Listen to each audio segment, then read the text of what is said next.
여러분, 초보와 고수의 차이가 뭔지 아세요? 어떤 일이든지 간에 초보와 고수의 차이는요, 바로 큰 그림을 볼 줄 아냐예요.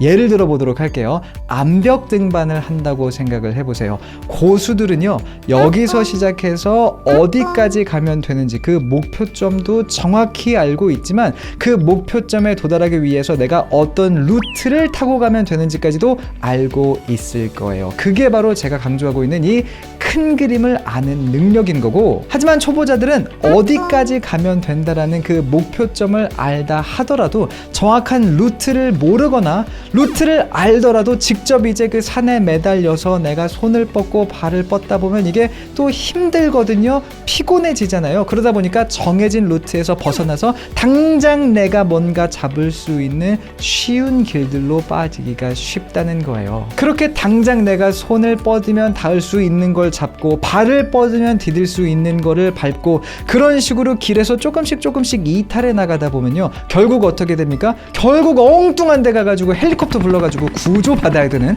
그런 상황에 처하기가 쉽다는 거죠. 제가 이 모든 걸 경험으로 말씀을 드리는 거예요. 여러분 모르셨겠지만 제가 암벽 등반에 대한 어떤 그런 경험이 좀 있거든요.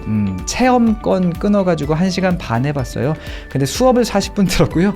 제가 직접 매달린 건 한 다 합쳐서 8분 30초 정도 되지 않았을까 싶은데, 근데 어쨌거나 제 포인트 전달은 됐죠. 제가 이렇게 큰 그림을 강조드리는 이유는요, 사실 똑같은 일이 영어 공부를 할 때도 일어나기 때문에 그래요. 영어 공부를 할 때 그래요, 목표점도 우리가 딱 세워놔야 되고 그 목표점에 도달하기 위해서 어떤 것들을 해나가면 되겠구나 라는 생각도 해서 큰 그림을 먼저 그려놓고 공부를 시작을 해야 되는데, 되게 많은 분들이요, 큰 그림 세우지 않습니다. 그 대신에 뭘 해요? 당장 내 손에 잡히는 것부터 잡고서는 무작정 공부하기 시작한다는 거죠. 서점 가서 단어장 책 하나 삽니다. 그리고는 그냥 1페이지부터 무조건 외우기 시작하는 거예요. 근데 그러다 보면 어떻게 돼요? 재미가 없잖아요. 그러니까 며칠 하고서는 그 책도 던져버리고, 인터넷 보니까, 유튜브 보니까 누구는 또 미드 보면서 영어 많이 늘었대요. 그래서 그럼 나도 미드를 봐볼까 하고 미드를 봅니다. 근데 미드를 정말 재밌게 보기만 해요. 공부하는 게 아니라 그냥 재밌게 봅니다. 그렇게 일주일, 2주일이 또 흐르죠. 근데 뭐야, 나는 나름 시간 투자했다고 생각하는데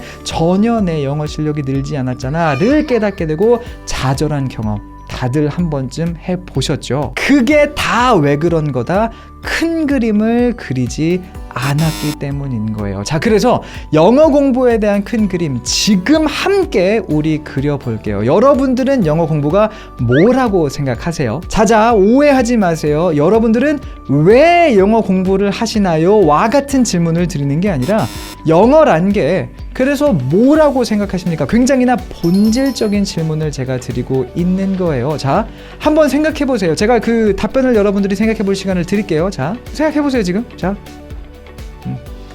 해보세요. 계속. 맞아, 이게 쉬운 질문은 아니죠. 그래서 이 질문에 대한 저의 답을 여러분들에게 한번 설명드려 보도록 할게요. 자, 20년 넘게 저는 영어를 공부해 왔고요. 그 중에 10년 넘게는 영어를 가르쳐 온 사람으로서 꽤나 오랫동안 이 질문에 대한 고민을 했습니다. 영어를 그래서 한마디로 정의하면 뭐라고 할 수 있을까? 제 답은 이래요.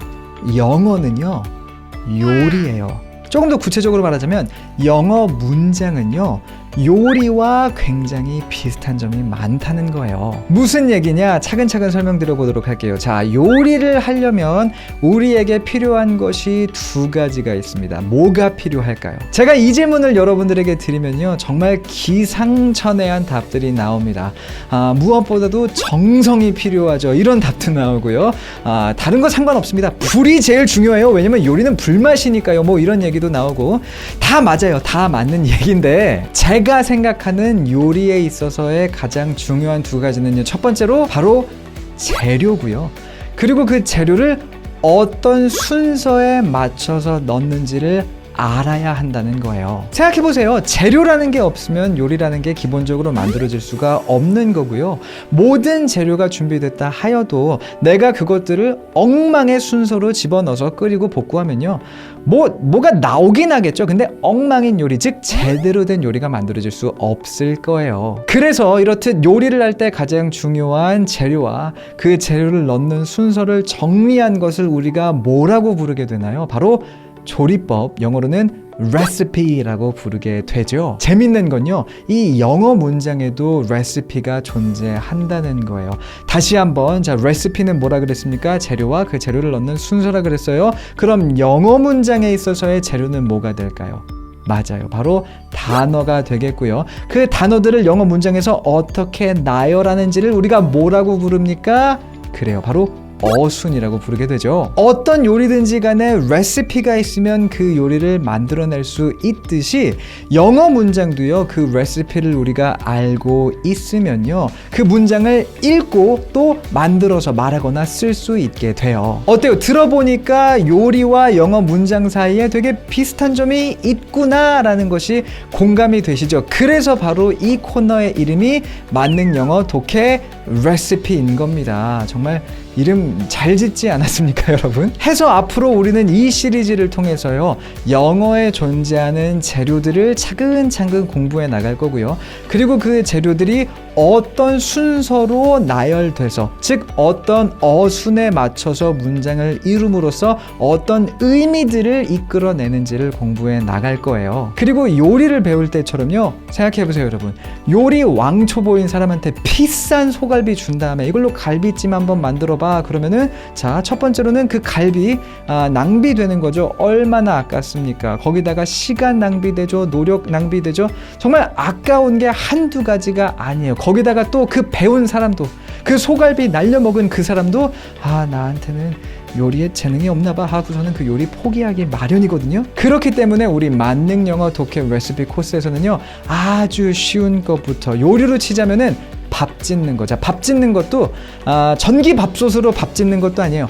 햇반 데우는 것부터, 정말 쉬운 것부터 차근차근 공부해 나갈게요. 그리고 이렇게 쉬운 것부터 차근차근 공부해 나가다 보면 어떻게 보자면 시작이 굉장히나 미약해 보일 수 있거든요. 하지만 여러분들 잘만 따라오시면 제가 약속드릴게요. 여러분들 분명히 미슐랭 가이드의 3스타 셰프 못지않는 영어 문장 요리 실력을 가질 수 있게 될 겁니다. 이렇게 해서 이번 영상에는요, 만능 영어 독해 레시피의 오리엔테이션 시간을 간단히 가져봤습니다. 앞으로 우리가 무엇을 할지에 대한, 그리고 영어 공부란 게 요리와 굉장히 비슷한 거구나라는 큰 그림 그려보는 아주 알찬 시간이었어요. 오늘의 영상이 마음에 드셨다면 좋아요와 공유, 그리고 구독 잊지 마시고요. 자, 다음 시간에 저는 더 알찬 영상 가지고 돌아오도록 하겠습니다. 기대 많이 해주세요. See you soon.